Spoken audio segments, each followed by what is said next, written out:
Welcome back. You're watching India Sense.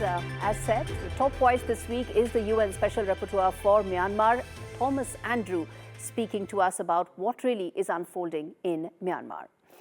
Mr. Andrew, thanks much for taking out the time and speaking to me on India Sense. Let me start by asking you, firstly, what do you think is China's role in the mess that Myanmar is in right now? It's a very good question, and of course we need to see. China has a great deal at stake, both in terms of its business interests and the fact that it's very significant border interests with Myanmar. They've been engaging with all players most recently. They have a lot to lose in this in a conflagration right across their border, and they recognize that, and they've been working to try to address it. On the one hand, the opposition, the resistance through the National Unity Government is represented in the United Nations General Assembly. They have that seat. The Myanmar seat is held by someone who is very much opposed to the military junta.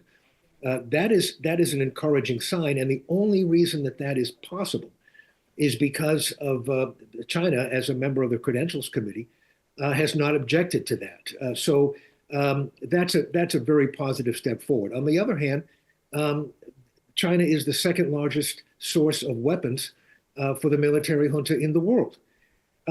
So we have a complex situation. But we have the fundamentals for China, namely the great stake that they have in a stable border over in Myanmar, and the business interests that they have in Myanmar create significant incentives for them to try to be a force for stabilization and security in that region. We'll see. I mean, I know that discussions have been held with a variety of the players on the ground. Yes. Some have worked out, some have not. But certainly the fundamental is that China has a great deal at stake in what's going on in Myanmar. Okay. The junta has said that they're going to hold an election right now. Is that possible under the present situation?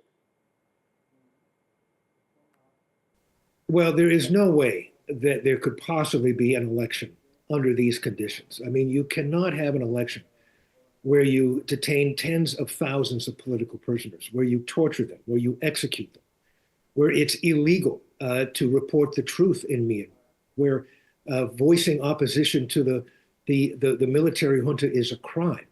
I mean, it's ludicrous, not to mention the fact that there's a huge conflict going on in the country.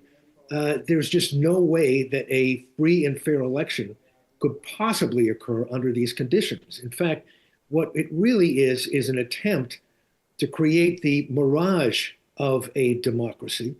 And the reason it's important for the junta to try to pull this off is because, listen, they need three things to survive. They need money, they need weapons, and they need legitimacy. They've been losing access to weapons. Their sources of weapons have dropped by a third over the course of the last year.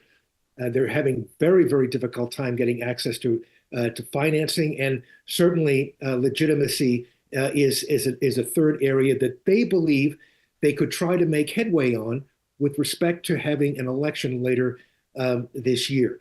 I think it's really important for the nations of the world to call this so-called election what it really is, namely a fraud, and that particularly democracies of the world make it clear that you cannot possibly have an election, a free and fair election, under these conditions, and to be pushing and advancing the fundamentals of what a free and fair election is, and the ingredients to such a free and fair election, and the clear evidence that none of those conditions exist right now. I think we have to be very firm and clear that we reject this notion of an election in Myanmar under these conditions as an international community. Myanmar affects Bangladesh, China, India, the entire region. And now you have Bangladesh Army Chief relying on China to address the Rohingya crisis. But one would say China is part of the problem. Do you see such overtures making matters worse? Well, I think the first and foremost, I think we all have to recognize that things are getting worse, and that what is being attempted at this point, whether it be China or really anybody else, is not working. We need a change of course, and trying to deal with this situation incrementally, trying to gain some strategic advantage one way or the other, has simply failed. And what we need to be doing is looking at a comprehensive way to minimize the extent to which the junta, the military junta, is able to continue these atrocities. We need to take away their sources of weapons. We need to take away their sources of money, and we need to take away their legitimacy, the three key ingredients to their survival. Unless and until we do that, we can only see things getting worse. And the incremental attempts that we've tried up to this point as an international community or as players in the region have attempted simply have not worked. A change of course is imperative. Can you give a sense of the scale at which we are talking about this catastrophe? Any numbers, any data to really tell us the scale of the human devastation that's unfolding in Myanmar? Well, first of all, it has this crisis continues to worsen, and may I just say at the outset that the crisis in Myanmar is really the invisible crisis when it comes to international attention, and that has been a real problem for the people of Myanmar. You know, the military junta in Myanmar, they're like mushrooms. They thrive in the dark, and the degree to which the world's attention is diverted from this crisis, to that degree, the people of Myanmar are in grave danger. Thousands of people have been killed, well over 6,000, and that's a very conservative number. Those are the numbers that we can verify. More than 2,000 people have been killed in custody of these armed forces. There are tens of thousands of political prisoners right now under lock and key in Myanmar, and the devastation continues. The junta is losing ground both literally and figuratively. They have lost significant territory. They control far less than half of the territory in Myanmar right now. They've lost tens of thousands of troops.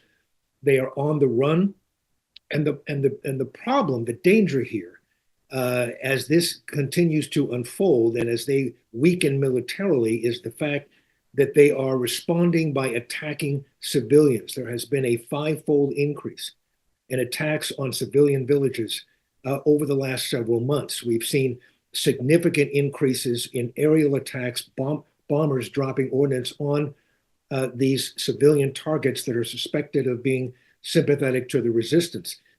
We're still trying to get numbers. It's been very difficult. Communication lines have been cut.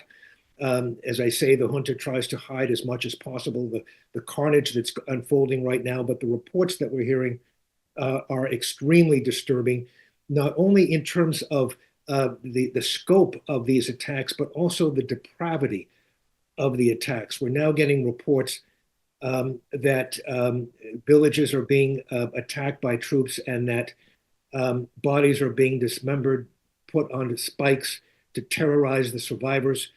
So this is a catastrophe that continues to worsen by the day, and the depravity of the military junta really appears to know no bounds.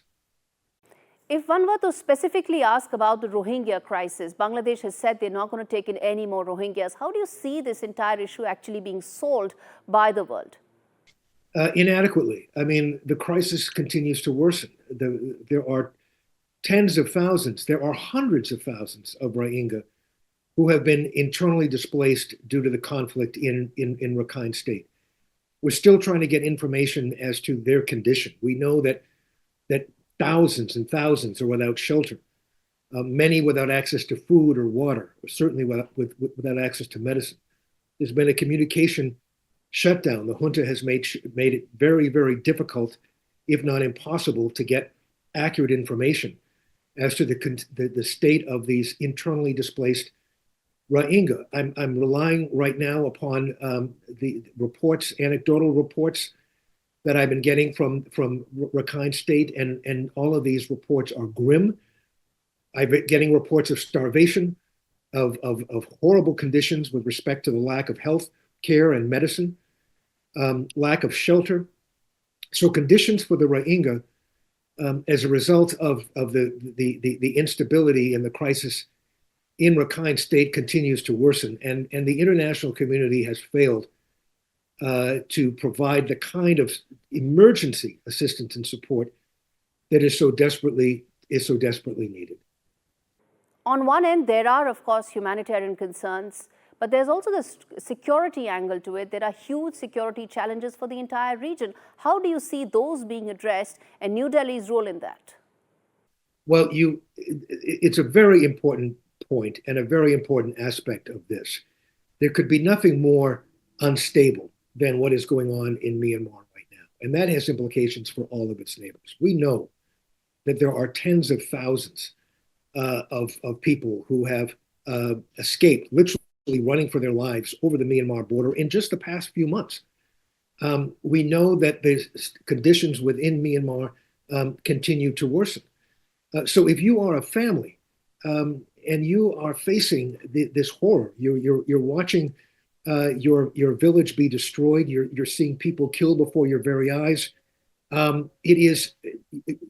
what are you going to do? What are you going to do? Well, you're probably going to look for any way out of this misery and this crisis. And for tens of thousands, that means getting out of the country.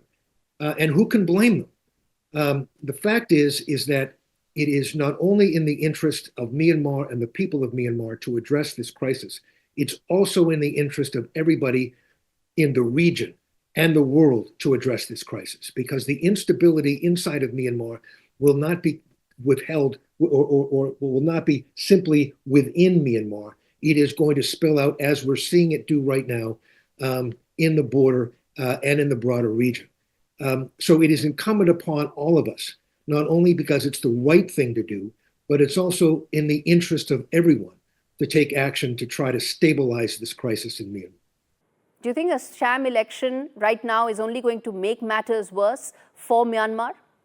There's no question. There's no question. It would all make it worse. I mean, trying to pull off an election under these conditions is inflammatory. It is completely outrageous. Those on the ground who have continued to secure greater ground in terms of territory and in terms of their political aims recognize this for the fraud that it is. And the response by the people of Myanmar would be just clear and firm. And the fact that this would be a clear accelerant of instability, there's no question that would be the case. So from the point of view of rejecting it as a democracy, but also from the point of view of rejecting this exercise as one that could further destabilize the situation, I think it's important that we reject, as an international community, the so-called election.